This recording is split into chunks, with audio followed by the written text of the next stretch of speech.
Assalamualaikum Ustaz. Waalaikumsalam warahmatullahi wabarakatuh. Tadi dibahas tentang istiqomah yang begitu berat. Wah, istiqomah nih. Saya selalu mencoba tetapi gagal. Dan dicoba lagi, gagal lagi. Tapi saya tidak menyerah. Wah, mantap ini. Tadi Ustaz bilang ada amalannya. Apakah amalan tersebut? Wassalamualaikum warahmatullahi wabarakatuh. Waalaikumsalam. Baik, istiqomah berat. Yang ringan istirahat.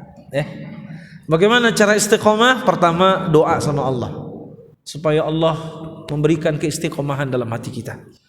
Apa di antara doa yang diajarkan Nabi? Allah ya muqallibal qulub tsabbit qalbi ala dinik. Ini yang dibaca Nabi. Hadisnya rawahu At-Tirmizi.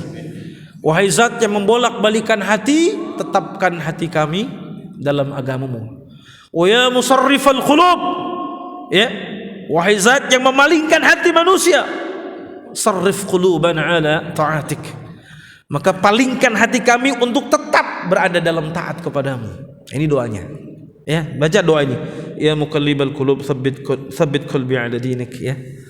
Banyak-banyak doa. Ya kalau enggak bisa susah ya pakai bahasa Indonesia. Ya, tapi insyaallah singkat kok doanya. Allah doa-doa yang lain, Allahumma ati nufusana taqwaha wa zakkaha anta khairu man zakka. Banyak doa-doa ya diajarkan Nabi. Itu yang pertama ya, kiatnya Bu. Ini kan ditanya amalannya atau kiat. Yang pertama baca doa. Yang kedua adalah bersahabat dengan orang-orang saleh. Sekarang bagaimana mau istiqomah? Sahabatnya aja orang-orang yang jauh dari masjid, jauh dari ketaatan susah. Sebab yang namanya bersahabat, berteman cuma dua keadaannya. Mempengaruhi atau dipengaruhi. Sekarang mana yang lebih kuat? Kalau kita kuat, kita berpengaruh mereka. Yang ada mereka cerita sama istrinya. Saya semenjak berteman sama si fulan, wah alhamdulillah saya jadi makin rajin sholat. Nah ini bagus. Berarti kita mempengaruhi mereka.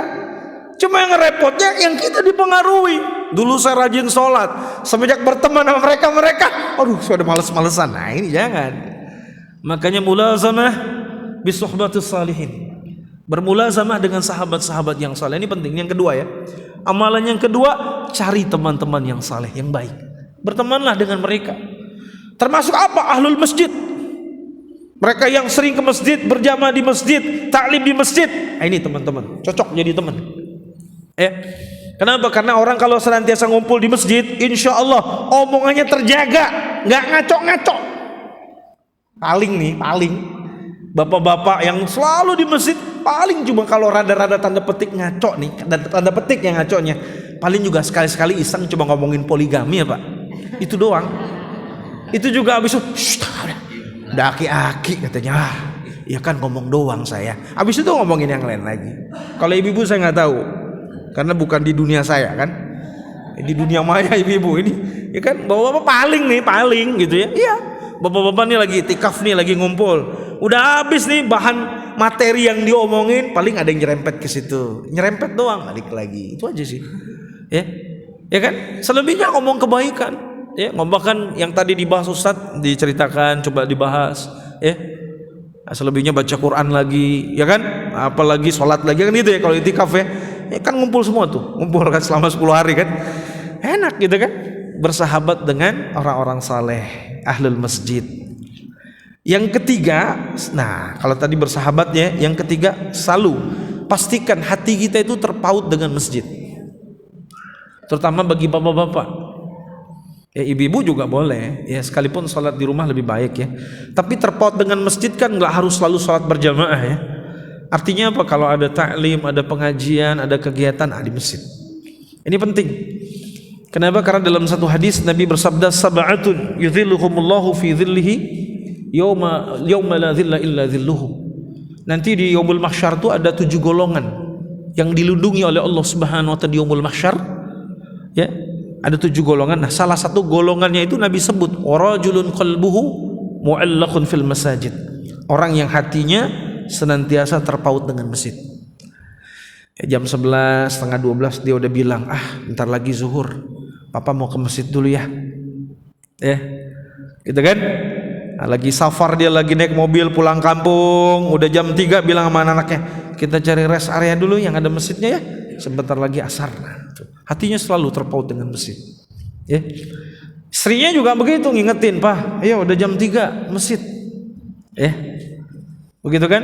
Nah, tapi kalau mau berjamaah juga nggak apa-apa, perempuan kan nggak dilarang, apalagi sama suaminya berjamaah. Ya udah mah kita ke masjid yuk. Ayo udah ke masjid. Gitu kan?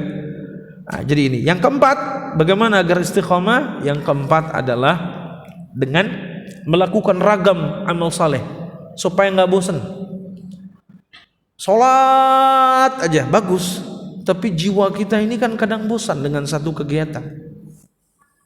Ya, makanya kata Nabi, innallaha la yamallu hatta tamallu. Allah tidak akan pernah merasa bosan sampai kalian bosan. Ya enggak? Bosan dong. Sini aja seharian bosan kita. Ya kan? Makanya habis ngaji, makan-makanlah dulu ke sebelah sebentar, ya kan? Makan-makan, jam 11 balik lagi ke masjid, sholat, baca Quran. Ya. Kan gitu misalnya ya. Misalnya, tapi kalau yang lebih amal kepada amal, misalnya Pak, habis baca Quran kita selingi sholat, habis itu baca buku Islam, baca hadis. Makanya kenapa kegiatan Qiyamul Lail disebut Qiyamul Lail? Itu kan isinya bukan tahajud doang. Qiyamul Lail itu kan menegakkan malam, menghidupkan malam. Makanya dalam Qiyamul Lail itu ada tahajudnya, ada baca Qurannya, ada doanya, ada zikirnya, itu Qiyamul Lail. Makanya ada sahabat tuh doa dari mulai waktu sahur sampai azan subuh. Kegiatannya doa aja dia. Setelah dia sholat sunnah, ya 2 rakaat, ya, tahajud, kemudian witir, dia doa itu panjang doanya sampai masuk waktu subuh, azan subuh. Nah, jadi itu.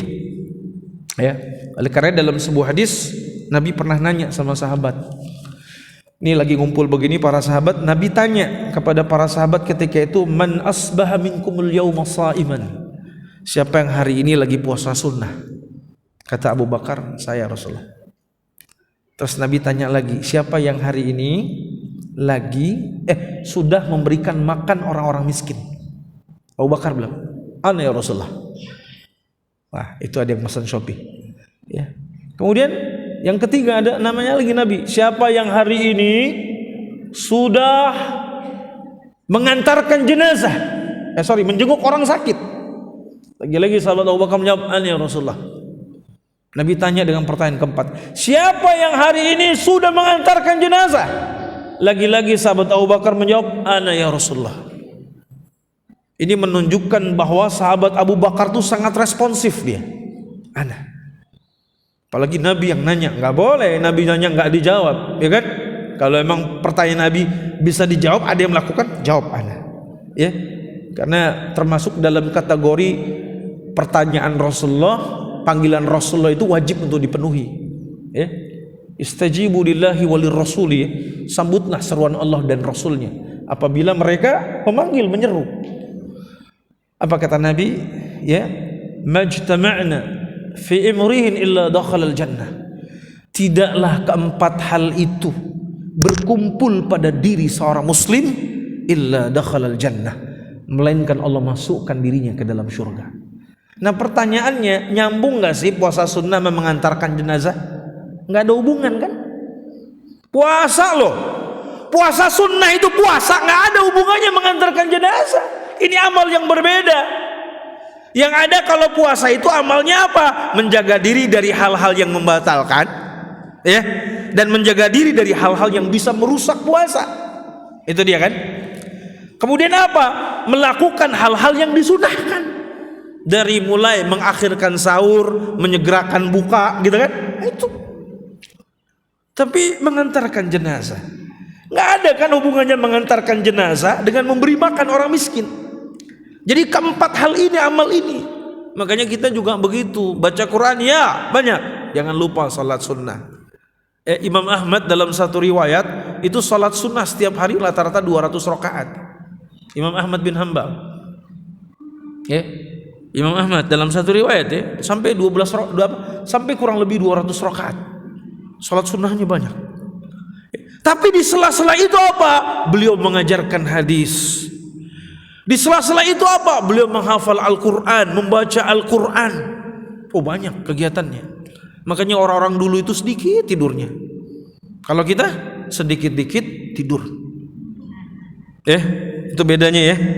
Kalau mereka salafus saleh sedikit tidurnya, kita dikit-dikit tidur. Tidur lagi, melek, dikit-dikit tidur lagi. Ya enggak? Itu salafus saleh itu. Mereka sedikit makannya, kita dikit-dikit makan. Gitu ya. Baik itu ya Bu ya. Jadi seperti itulah ya.